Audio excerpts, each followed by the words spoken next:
নমস্কাৰ বন্ধুসকল, স্বাগতম জনাইছোঁ এটা নতুন ভিডিঅ'লৈ। আৰু আজি এই ভিডিঅ'ত জনাম আপোনালোকে আভা কাৰ্ড কেনেকৈ ডাউনলোড কৰিব, অৰ্থাৎ আয়ুষ্মান ভাৰত হেল্থ একাউণ্ট, যাক নেকি চমুকৈ কোৱা হয় আভা।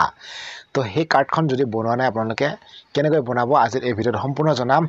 আৰু আপোনালোকে যদি সেই কাৰ্ডখনৰ বিষয়ে জানিব বিচাৰে তেনেহ'লে আপোনালোকে নেক্সট ভিডিঅ' চাবলৈ নাপাহৰিব। নেক্সট ভিডিঅ'ত আপোনালোকক জনাম যে আভা কাৰ্ডনো কি আৰু আভা কাৰ্ড কিয় দৰকাৰ হয়, কি কাৰণে লাগে, সেই বিষয়ে আপোনালোকক জনাম নেক্সট ভিডিঅ'ত। তো আজিৰ এই ভিডিঅ'ত আপোনালোকক জনাম যে আভা কাৰ্ডখন আপোনালোকে যদি বনাব বিচাৰে তো কেনেকৈ বনাব সেই সম্পৰ্কে প্ৰচেছটো দেখুৱাম আপোনালোকক। তো বলক আমি মোৰ স্ক্ৰীনত গৈ দেখুৱাই আছোঁ। আপোনালোকে প্ৰথমে যিকোনো এটা ব্ৰাউজাৰ অ'পেন কৰিব আৰু অ'পেন কৰাৰ পিছত আপোনালোকে চাৰ্চ বাৰত টাইপ কৰিব লাগিব ABHA অৰ্থাৎ আভা, এনেকৈ চাৰ্চ কৰি দিব। চাৰ্চ কৰাৰ পিছত আপোনালোকৰ ওচৰত এনেকুৱা এটা ৱেবছাইট খোল খাই আহিব। প্ৰথমটো তাত ক্লিক কৰি দিব আৰু ক্লিক কৰাৰ পিছত আপোনাৰ ওচৰত এনেকুৱা পেজ খোল খাই আহিব। দেখিছে নহয়, এনেকুৱা পেজ খোল খাই আছে। এতিয়া আপোনালোকে এই ক্ৰিয়েট আভা নাম্বাৰ এই অপশ্যনটোত ক্লিক কৰি দিব। ক্লিক কৰাৰ লগে লগে আপোনালোকে এনেকুৱা অপশ্যন পাব। চাওক, ইয়াত দুটা অপশ্যন আছে, এটা হৈছে আধাৰ নম্বৰ আৰু এটা হৈছে ড্ৰাইভিং লাইচেঞ্চ। দুটা পৰ্যায়ত আপোনালোকে এই আভা কাৰ্ডৰ নম্বৰটো উলিয়াব পাৰিব, অৰ্থাৎ আভা কাৰ্ডখন বনাব পাৰিব।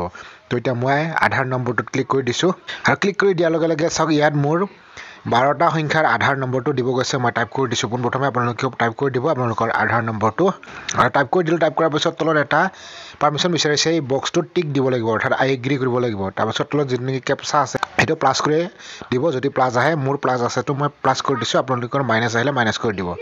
তো প্লাছ কৰি দিলোঁ। কৰাৰ পিছত ছাইডত এটা অপশ্যন পাব আপোনালোকে নেক্সট, তো ইয়াত ক্লিক কৰি দিব। ক্লিক কৰাৰ পিছত চাওক, আপোনালোকৰ যিটো নেকি আধাৰ লিংক মোবাইল নম্বৰ, সেই মোবাইল নম্বৰটোত এটা OTP আহিব। OTPটো আপোনালোকে ছাবমিট কৰিব লাগিব। মই OTPটো টাইপ কৰি দিম। তাৰ আগতে মই এই মোবাইল নম্বৰটো ভেৰিফাই কৰি ল'ব লাগিব। তো মোবাইল নম্বৰটো টাইপ কৰি দিছোঁ আৰু দেখিছে মোৰ মোবাইল নম্বৰটো ভেৰিফাই হৈছে। এতিয়া OTPটো আহিছে। OTPটো মই প্ৰথমতে টাইপ কৰি দি আছোঁ আৰু OTP টাইপ কৰি দিলোঁ। এতিয়া নেক্সট কৰি দিম। তো নেক্সট অপশ্যন দেখিছে, তাত ক্লিক কৰি দিম। অকণমান সময় ৱেইট কৰিব লাগিব। তো দেখিছে আভা একাউণ্ট এক্সিট। এতিয়া ভিউ প্ৰফাইল অপশ্যনটোত ক্লিক কৰি দিব। দেখিছে নহয়, এই ভিউ প্ৰফাইল অপশ্যনটো এতিয়া চাওক, ক্লিক কৰাৰ লগে লগে আমাৰ ওচৰত আভা কাৰ্ডখন আহিছে। আভা কাৰ্ডখন এনেধৰণে শ্ব' কৰিব, আপোনালোকে চাব পাৰে। মই অকণমান জুম কৰি দেখুৱাইছোঁ, জুম আউট কৰিছোঁ। তো দেখিছে নহয়, এনেধৰণে আহিব। আৰু এতিয়া ওপৰত দুটা অপশ্যন আছে, চাওক, ডাউনলোড আভা কাৰ্ড আৰু প্ৰিণ্ট আভা। আপোনালোকে যদি প্ৰিণ্ট কৰিব খোজে ডাইৰেক্ট প্ৰিণ্ট আভাটোত ক্লিক কৰিলে আপুনি প্ৰিণ্ট কৰিব পাৰে, আৰু ডাউনলোড কৰিব খুজিলে ডাউনলোড কৰিব পাৰে। তো মই ডাউনলোড অপশ্যনটোত কৰিম, যিহেতু আমাৰ ওচৰত প্ৰিণ্ট মেচিন নাই। তো তাৰ কাৰণে মই ডাউনলোড আভা কাৰ্ড অপশ্যনটোত ক্লিক কৰি দিম আৰু ক্লিক কৰাৰ লগে লগে চাওক, মোৰ ডাউনলোড হৈছে কাৰ্ডখন। তো এতিয়া আপোনালোকে দেখিব পাৰিছে, চাওক, ডাউনলোড ফাইল হৈ আছে। অ'পেন কৰিম এতিয়া মই, আৰু অ'পেন কৰাৰ লগে লগে চাওক, আমাৰ ওচৰত এইখন কাৰ্ড ডাউনলোড হৈ আহিছে। আৰু এনেধৰণে আপোনালোকে কাৰ্ডখন ঘৰতে বনাই ডাউনলোড কৰি ল'ব পাৰিব। আশা কৰিছোঁ বন্ধুসকল আপোনালোকে নিশ্চয় বুজি পালে নহয় জানো ভিডিঅ'টো চাই। আৰু যদি ভাল পালে তেনেহ'লে লাইক এটা কৰি দিব আৰু চেনেলটো যদি কৰা নাই ছাবস্ক্ৰাইব কৰি দিব। তো এটা নতুন টপিকৰ সৈতে পুনৰ লগ পাম। তেতিয়ালৈকে সকলোকে জনাইছোঁ জয় অসম।